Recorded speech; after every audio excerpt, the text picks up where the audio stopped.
Hello बच्चों, आज हम कक्षा 12वीं विषय व्यवसाय अध्ययन के अंतर्गत इकाई 2 प्रबंध के सिद्धांत का अध्ययन करेंगे। तो सबसे पहले है प्रस्तावना। तो किसी भी कार्य की सफलता के लिए उस कार्य से जो संबंधित आचार संहिता का पालन आवश्यक होता है। तो आचार संहिता अलग अलग हो सकती है, किंतु सभी का निष्कर्ष अर्थात परिणाम एक होता है। जैसे राम कहो या रहीम, नाम अलग अलग है किंतु दोनों के परिणाम एक समान निकलते हैं। तो इसी प्रकार प्रबंध के क्षेत्र में भी विभिन्न प्रबंध शास्त्रियों ने प्रबंध के विकास हेतु अलग अलग मार्ग अर्थात रास्ते बताए हैं और उन सभी का परिणाम एक ही है। तो प्रबंध के क्षेत्र में जिन प्रमुख प्रबंध शास्त्रियों का योगदान महत्वपूर्ण है उनमें Frederick Winslow Taylor, Henry Fayol, George आर्टेरी, Urwick H L Gantt, Gilbreth, Emerson, George Elton, Mayo एवं मेरी पार्कर फोलिट प्रमुख है। तो उपरोक्त जो प्रबंध शास्त्रियों में टेलर एवं फ्योल का योगदान काफ़ी महत्वपूर्ण रहा है, इसलिए हेनरी फ्योल को प्रबंध के सिद्धांत का जनक कहा जाता है तथा टेलर को वैज्ञानिक प्रबंध का जन्मदाता कहा जाता है।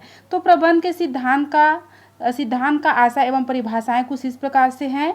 तो आशा है तो किसी भी क्षेत्र में व्यवस्थित ढंग से अर्थात सही ढंग से कार्य संपन्न करने के लिए कुछ नियम, ढंग व परंपराएं होती है और इनका पालन करने हेतु कार्य संपन्न करने में जो सुविधा होती है, अतः इन्हीं परंपराओं व नियमों को हम सिद्धांत कहते हैं।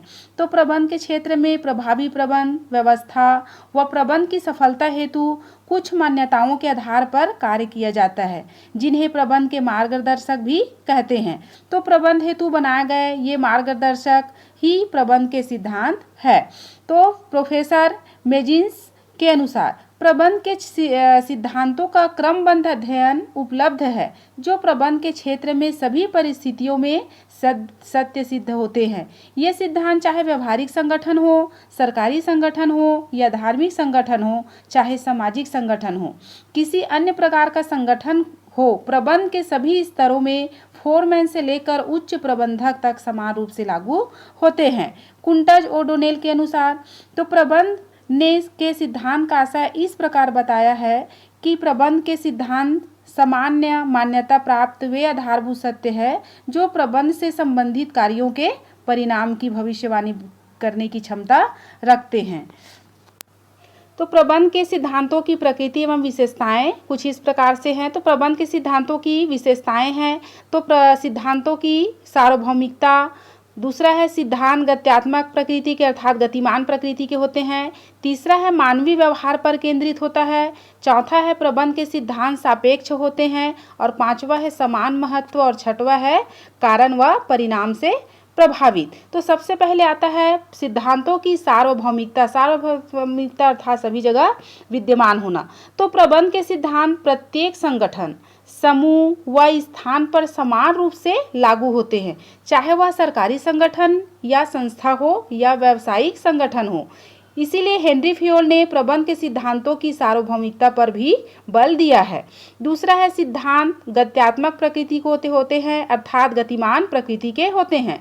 तो प्रबंध के सिद्धांत गत्यात्मक व लोचपूर्ण भी होते हैं और इनके सिद्धांत अन्य भौतिक व रसायन तथा गणित शास्त्र की तरह स्थिर नहीं होते। कारण एवं प्रभाव से प्रबंध के सिद्धांत बदल जाते हैं। प्रबंध के महत्वपूर्ण सिद्धांत जो कभी महत्वपूर्ण थे आज सामाजिक परिवर्तन के कारण परिवर्तित अर्थात बदल गए हैं। तीसरा है मानवीय व्यवहार पर केंद्रित। तो प्रबंध मानवीय व्यवहार से पूर्णतः संबंधित है। प्रबंध के जो आसपास या प्रबंध स्वयं मनुष्य से संबंधित होता है। किसी भी संगठन में मनुष्य की भूमिकाएं महत्वपूर्ण होती है, अतः मानवीय व्यवहार जिस प्रकृति व प्रवृत्ति का होगा उसी के अनुरूप ही व्यापारिक गतिविधियां प्रभावशील होगी। तो इस प्रकार प्रबंध पूर्णतः मानवीय व्यवहारों पर केंद्रित होता है। चौथा है प्रबंध के सिद्धांत सापेक्ष होते हैं। तो कैसे सापेक्ष होते हैं? तो प्रबंध के सिद्धांत सापेक्ष होते हैं न कि निरपेक्ष, अर्थात किसी भी संगठन की आवश्यकता अनुसार इन सिद्धांतों को लागू किया जाता है और इन्हें लागू करना आवश्यक नहीं है।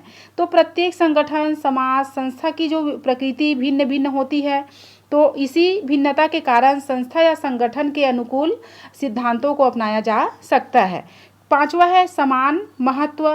तो प्रबंध के समस्त सिद्धांतों का महत्व एक समान है, किंतु यह सत्य है कि कुछ सिद्धांत यदि किसी संगठन के लिए महत्वपूर्ण है तो कुछ सिद्धांत अन्य संगठन के लिए महत्वपूर्ण होंगे।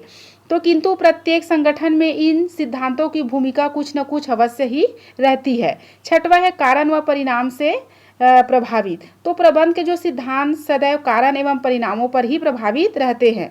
तो प्रबंध के सिद्धांत कारण व परिणाम के मध्य संबंध स्थापित करते हैं और ये सिद्धांत यह बताते हैं कि किसी विशेष निर्णय का संस्था की गतिविधियों पर क्या प्रभाव डालता है।